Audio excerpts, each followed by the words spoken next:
Welcome to Step Into the Pivot. We're your hosts. I'm Teresa Conti. And I'm Ivana Polonio. We talk with people just like you. We have honest conversations about current issues that women and men face and how we pivot to address them in our lives. This podcast is your companion as you step into a workout or take some time for yourself.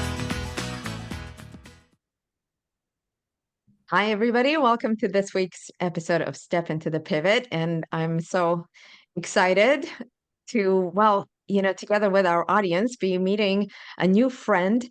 Jennifer Rayner is here with us today. Teresa, thank you for introducing us. Jennifer, you and I just met, and Yes. we've already laughed, giggled, talked about like the depths of life. And it's just your energy is so effervescent, so amazing. Welcome to the show. Thank you so much for being here with us.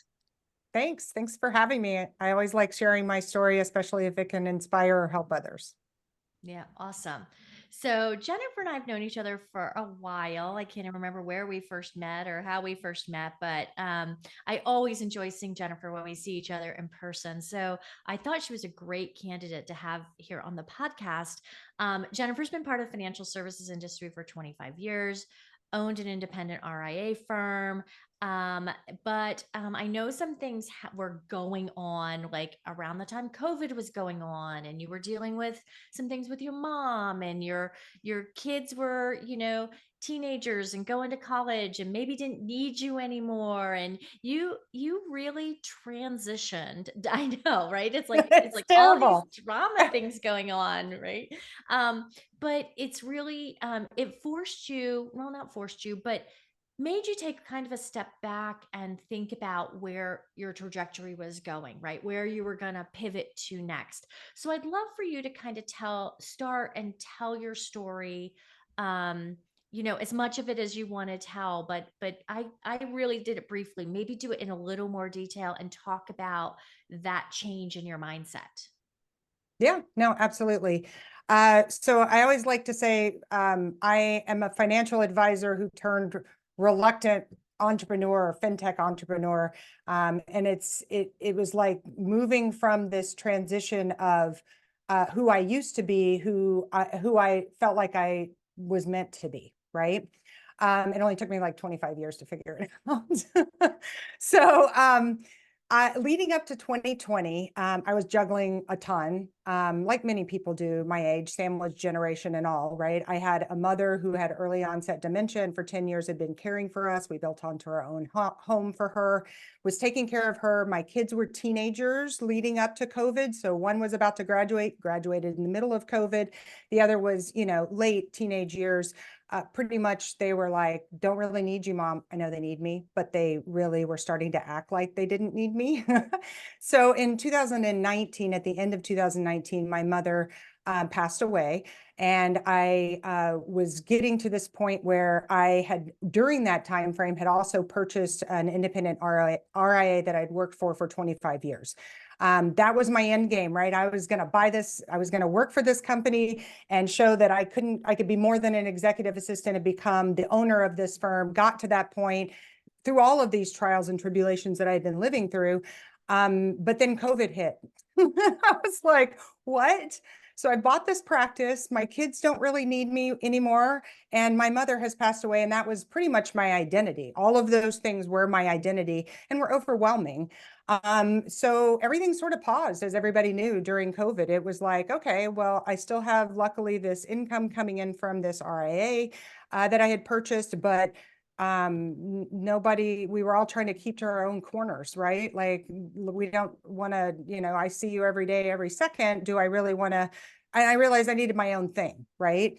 And I started to reflect on maybe I had made a wrong decision. Maybe deciding to buy this RIA was not the right decision. It just happened to be where I was comfortable and the only thing I knew and how I paid the bills, right? So what was my other choice if they're retiring is to buy the practice?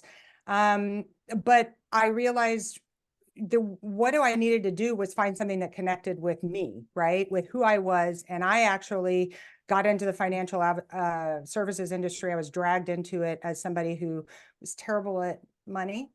my own personal money, and terrible at math, just not my thing. The whole time working for them, I was like, why am I here? And they're like, I came to 401k plans and realized that's why I was here, to connect with individuals. So that part I loved, but all the other part, not so much. So I realized that I wasn't connecting to being a plan advisor on the level that I wanted to. I don't know if it was the 50 hormones, turning 50 and going, I need to make a difference. I can't just pay the bills anymore if I, want to be happy. And so then I rethought everything and sort of pivoted to this idea that I had that maybe we need to deal with the part that everybody brings up to me when I sit down with plan and sponsors, which is the emotional part of money. I give off a teacher, social worker vibe, and that's what I got back, right? Let me tell you about I'm getting divorced, not what's my financial plan, but can I just share with you and have you listen? And I was like, okay, well, sure, but your employer didn't hire me to be a therapist. I'm not even trained to be a therapist. So I want to listen, but I'm quite certain that's not what they brought me in for. So I realized I think that's important. I think we need to, I've thought from the beginning, the grandiose idea that I had, if I know grandiose can seem negative, but was to always say, hey, I think the financial industry has an opportunity to address the mental health side of money and the emotions of money, if not an obligation. I feel an obligation to that. So how can we address that? And that's when I realized it actually might not have known this, but it started as a nonprofit called Mindfulness of Money. And I realized, yeah, I'm going to have to go sell to get people to give money to this nonprofit. So I might as well change it to a for-profit. And I founded Moneywell as a social purpose company to figure out how to change the industry on how they address people's money challenges by starting with their emotional connection to money. Let's stop there for a second. So powerful. We just attended a conference, Teresa and I, where there was a lot of conversation around, culture of money.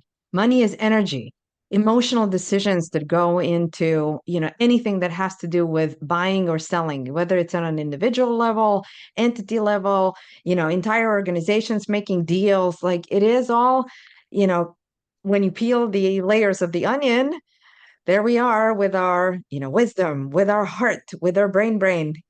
I often say it's the three brains really need to work together when it comes to money. And whether we're talking about a whole plan, making a decision, and a committee making a decision, you're like, what's the wisdom about this? What does our heart say? And what's right for us here? So whether it's an entire committee making the decision or whether it's an individual, whether it's something as simple as investing in a big purchase or something, but on a household level, or something that is, more, societal, like how do we all shift here in these pretty turbulent times financially? So I was talking now about a small example, individual example, larger example. I'm curious about your own transition here from these, let's call them, maybe more, I don't want to give it a label that has some kind of a judgment associated with it, but your experience with roles that were executive assistant. So here you are in a support role to an organization, a team, and then transitioning all the way into, like full on leadership role, and reluctant entrepreneur, like you said, founder. Walk us through that change from EA to founder, and use the backdrop of this. I mentioned the word culture of money, and the culture of hustle. So connected, particularly in this country. It's been my experience also transitioning here from, Eastern Europe, the hustle as oh my gosh, like a value system of, I got to effort to make this work. And tell us about all that, all the changes you've experienced and how they've actually shaped you, shaped your style, who you are. Right. So executive assistant was something that I was just really good at, right? Organizing, being in a situation where I could figure out how to make somebody else successful was pretty easy for me to do. It's natural to me as a mother. It's natural to me as a wife. It's maybe the part where my sons were like, stop. because I was busy organizing and trying to make them successful, right? Never put that two together, but I feel like that's probably why they got to a point where they're like, leave me alone. I can figure it out myself, right? But as an executive assistant, that's your job, right? Is to help people. I fell into that that's another whole long story, but wasn't like I want to be an executive assistant. It just happened to be the job that fell into my lap and got me into this industry. And I did it really well. I'll figure it out kind of person, right? So I actually, when I say reluctant, it's also sort of by happenstance that I fell into this role of founder. So being an executive assistant, there were things that occurred there that would just grate on me, right? It wasn't on purpose that the person that I was working with or the team that I was working for would do this, but it was sort of a sense that I was being talked down to, right? Like, I'm pretty smart. Just because I chose to do this role does not mean that I don't have thoughts of my own and can. So there was a lot of that part of it that would grate on me that I was like, this doesn't make me happy, right? Because I'm actually a pretty strong, independent human being who can think for themselves. But I also lived in an industry that was, I was not, and this isn't meant to be derogatory towards my abilities, but I'm terrible again at math or money or anything, and had no desire to learn the difference between a bond and banana or build a portfolio or whatever. Because guess what? If I had a desire to do that, I'm pretty good at digging in and learning stuff. I passed my Series 7. I was capable of doing those things, but I wasn't passionate about it. So I really didn't care. So I didn't want to dive in, right? So I was intimidated by the industry. Ooh, better not say who I am and what I am, because if I'm going to be in this advisory role, I got to keep that quiet. Shh. I gotta act like I do know just enough stuff to get past the guardrails of, are you an experienced XYZ and can you do this? And I got a little taste of, when I was transitioning to buy the practice, of, you know what, Jennifer, you just go out there and build the product in the advisor role, and you just own it and say, I design, implement, and communicate retirement plans. I don't build portfolios. I don't do private wealth management. I don't do any of those things. This is what I do. It's either a good fit or it's not. And I found success there.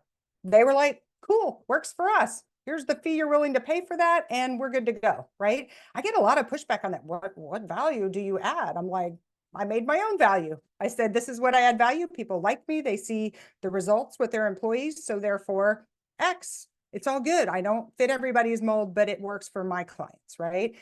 And that was the transition probably to understanding that once I got to this idea of MoneyWell, a couple of things happened where I could take that feeling and that sense of that it's okay, Jennifer, to say, you do it this way, and there isn't probably a model for that, but that's okay, it's working, to being able to say, okay, I have this idea, and I have these, by the way, PhDs in science that back up that emotions actually drive behavior, and there's science behind how you can do this. So it wasn't just this, I want to help people feel better. There was science about how we could do that. So now I'm emboldened to say, okay, I might not be a researcher or a scientist, but I understand what underpins that, and I'm passionate about bringing that. So now just go out there and say it. And be like, this is what we're going to do, right? So that, I think that's where the transition occurred, was me being able to be confident enough. And I haven't gotten into the nitty gritty of the personality traits that I then let come out, other than just that confidence. But I'll kind of stop there and see if you had any thoughts, Teresa. Yeah, you said a lot of things that I'd love to highlight here. One is that most of us have fallen into this industry, right? I mean, I think all three of us on this podcast have fallen into this industry. That just happens. I also am a firm believer in, you said this, do what you do and do it well. And that's your product, that's your value. That's where you can really have that impact on that. So, I just wanted to kind of highlight those couple of things that I really heard you say. And then I also heard you say, that fear of, letting go of that RIA firm that was your dream, and you realized, that wasn't your dream anymore, right? That there was much more that you I want to caveat that with, I still have my IRA practice. My RIA is still intact, Yeah. and I love my clients. It's just not my primary focus. It's just not your Yeah. primary focus anymore, right? But there's that but there was clearly a little bit of fear there in letting that Yes. go, right, moving to something Yes. else that was an offshoot of that, and those kind of things. So, I think that's definitely true. Even though, were you going to say something else that I was just going to say the word that comes up for me is like morphing, but as in transforming and using it, and kind of like what you were talking about with the EA skills. Like it's not about like, oh, I'm not doing this anymore. It's like there are certain skills and experiences that were present in this role. They're coming through me. It's the real me. There are certain things that are happening through your RA, right? That are still true. And then they also continue through this other rendition of you, So like Great. it's this, I just keep hearing as you're talking this again, like, yes, and this, and like, and more. So and Well, it's love and that. if you don't mind, I think a really important aspect of what Moneywell brings to the table is mental health.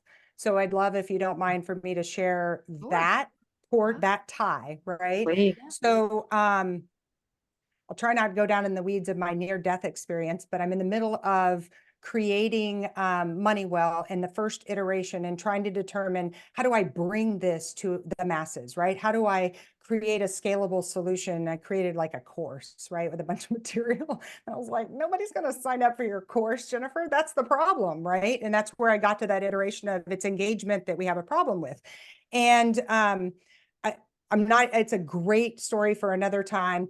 Ended up in a medical situation where I almost died on the emergency room table, had the near-death experience, the whole thing. But part of that emergency room experience is they pumped me full of fentanyl, right? Because they don't do normal things. But that, come to find out, had triggered, I'd always struggled with some mental health issues, but it triggered something in my brain that got me into struggling with some mental health issues that were pretty severe, right in the middle of doing this whole, how am I going to bring Moneywell to market? And ended up getting testing to see, doctors help, therapists, how can we figure out what's going on here? And they basically came down to the fact that fentanyl like did something, right? Triggered something in my brain that took things that maybe were just like base level and sent them kind of over the edge. So I had to get those things into control. And they did this full battery of tests and found out that I was ADHD. And yes, I was 52 almost when they diagnosed me. I was like, no, I'm not. And they're like, yes, you are. The ADHD. I had a undiagnosed learning disability. Turns out I'm dyslexic. Go figure. Right. So things like that were discovered at this ripe old age of 50 something. And I'm thinking, how could that be? How could it be? But I realized by being aware of, number one, some of those things that I do, understanding that, hey, that it would have been nice to know this earlier so that I could at least have been aware and maybe adjusted where I could, instead of just being the person that interrupts and does all of these attributes that I have. But what I did find out was that one of the features, or one of the symptoms, I don't like calling them symptoms, of ADHD is this rabbit hole thing, right? When you're passionate about something, you can focus. If anything, it can be to a detriment or negative, right? So what's happened is, you were talking about the rat race and how, you've got to produce and you've got to do all of these things. It actually doesn't feel that way to me. Because of ADHD, I am in the rabbit hole of Moneywell and all the pieces of it,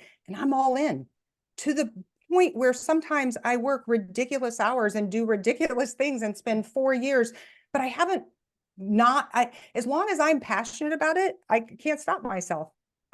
So that's one of the things. Oh, and that experience, by the way, is how I got to the delivery method, which is texting. I ended up coming out of the hospital, got a call from a social worker who said, hey, I'm your social worker. You've been through this traumatic event. We're here to support you. By the way, we have this texting program. And I was like, I told my husband, I was like, I'm going to text financial wellness. And he's like, can you just take a hot second and maybe like recover from almost dying? And I was like, no. So that was a moment probably that really influenced your direction, right? Of how you went with Yeah. Moneywell, for sure. Oh Like yeah, that's what I absolutely. heard. Like it's so interesting that sometimes, right, those things are meant to happen, or those things happen and they point us in a different direction. It's all Yep. about that pivot, right? I mean, Yep. Yep. so, you pursuing this over age 50. So what keeps you motivated? I mean, I'm over 52, so you're in good company, my friend. Yeah. Yeah.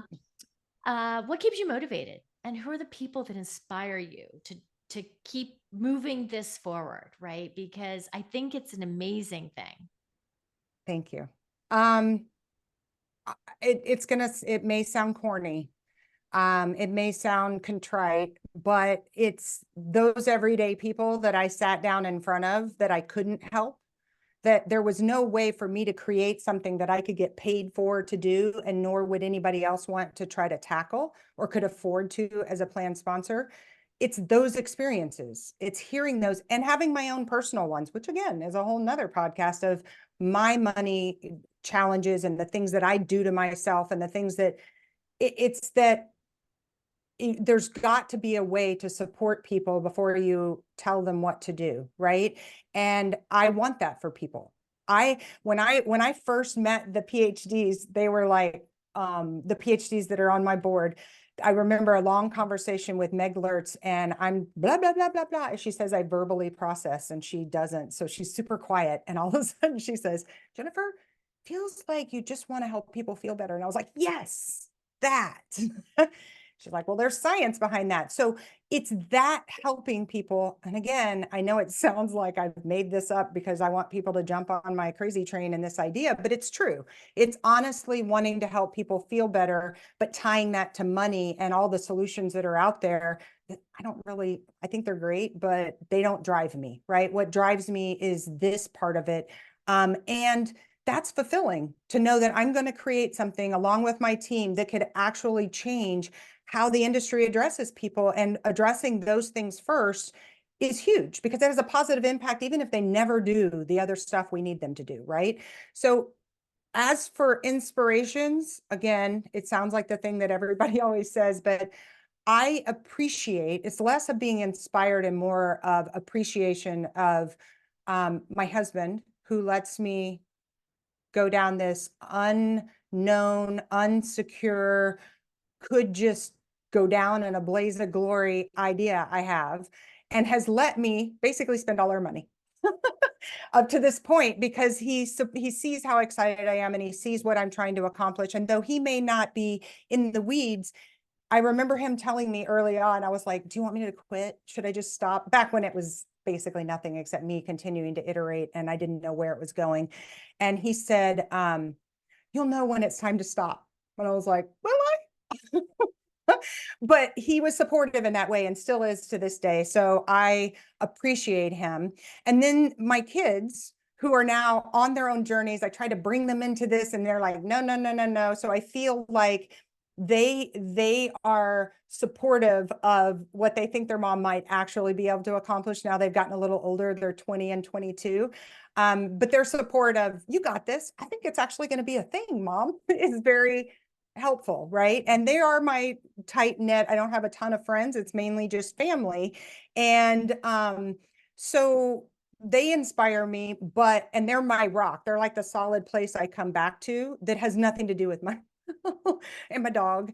And but it's the people I work with. So the people that early on said, we see what you see, Jennifer. We believe in what you're saying. There is a thing here. We don't know what it's going to look like, but okay, we'll jump on, right? And they've stayed on. Some of them have stayed on long term. And Lauren Lanning jumped in with me, I like to say, on my crazy train last year. And she's the one that is one of the ones that's like, Jennifer, you need to take a hot second for yourself.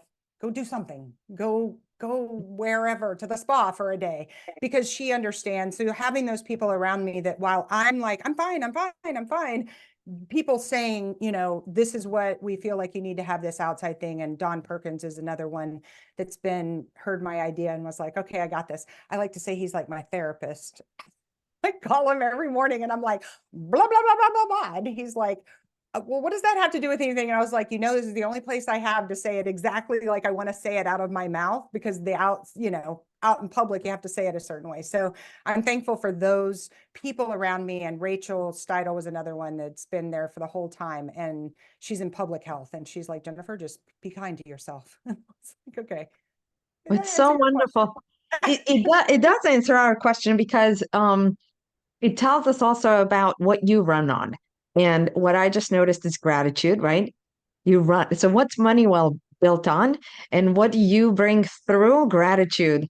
Very high frequency, and which then requires also, there is a lot going on, and we've talked about a lot. It was so cool to hear you highlight some of these like grounding forces in your life, from your husband, your kids, Lauren, others that you highlighted. So it's like you are claiming and owning who you really are, and that really like the effervescence that I was talking about.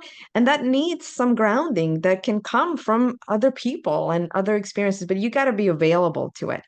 Another word you mentioned was spending, that your husband, you were, tongue in cheek, that he let us spend let me spend all the money. Really what you've talked about on this podcast was investing. You've chosen to invest. You've chosen to invest in yourself. You've chosen to invest in others. You've chosen to invest in something that's new and creative. You talked about being 50 a few times. Teresa may have heard me say this. I talk about these as levels. So congratulations on claiming your level 5. Really, expanding into it. And then, oh my gosh, did you mention near-death experience? And we didn't actually like have that as the pivot. To wrap all this up for today, because we are out of time, tell us, how was this pivot? And why don't we just go there for a hot second? Near-death experience is a pivot. How was that particular pivot? Step forward for you. It actually wasn't what you thought. Like, it's not, I had this experience and realized I needed to do something with my life. It was simply the fact that they called me up and said, I'm here to support you. It was the idea of texting. It was terrible that I almost died, but if that's what I had to go through to get to what's almost at the core of what we now do in our product, I took one for the team. Yeah, I think that's so brilliant. I think it's such an amazing micro example of what creativity in business looks like, what entrepreneurial spirit looks like. It seems so mundane, like texting, that's going to be the channel. But for you to get to that availability for that message and that inspiration to come through, everything else you shared on this episode, it prepared you to hear it. And then you actually took action and, brought it through fully. And to your point, I don't think I'm afraid anymore. I just kind of go with it. And I've got enough people believing in what I'm doing that it just becomes more energizing. And I think sometimes people are like, stop, why are you being so out there? And I'm like, because I feel emboldened. And I'm just going to say it. And because I'm 50, Teresa, I don't care what people think anymore. Exactly. No, exactly. And that's one of the things I've always loved about you. So I love that, because you know me, I'm the same exact way. When I'm excited and passionate about something, I am all in, and I love your excitement and your passion. And I can't tell you enough that we have loved having you here. I wish we had more time. We do need to have you back and talk about your near-death experience. It's a great story. All right. We will definitely have you back, and so we can talk about that, because I'm sure it is. I don't know if I've even heard that from you. So it's great. But thank you everybody for listening today. Thank you, Jennifer. Again, we really appreciate you. Just a reminder, if you have a pivot, step into it, and we will talk to you all next week. Have a great one. Thank you so much for joining us on this episode of Step Into the Pivot. We hope you found inspiration and valuable insights from our conversation. Remember, life is a series of pivots, and it's in those moments of change that we truly grow. If you enjoyed today's episode and want to stay connected, make sure to check out our websites. You'll find additional resources, behind-the-scenes content, and more details about our incredible guests. We love hearing from listeners, so reach out with your thoughts, questions, or your own pivot stories. To keep the conversation going, be sure to follow us on social media. We're on LinkedIn and Instagram, where we share updates, quotes, and engage with our amazing community. If you haven't already, please subscribe, rate, and leave a review. Your feedback makes a difference, and it helps us bring you meaningful conversations. We're signing off, reminding you that every pivot is a step forward. Take care, and we'll catch you on the next episode of Step Into the Pivot.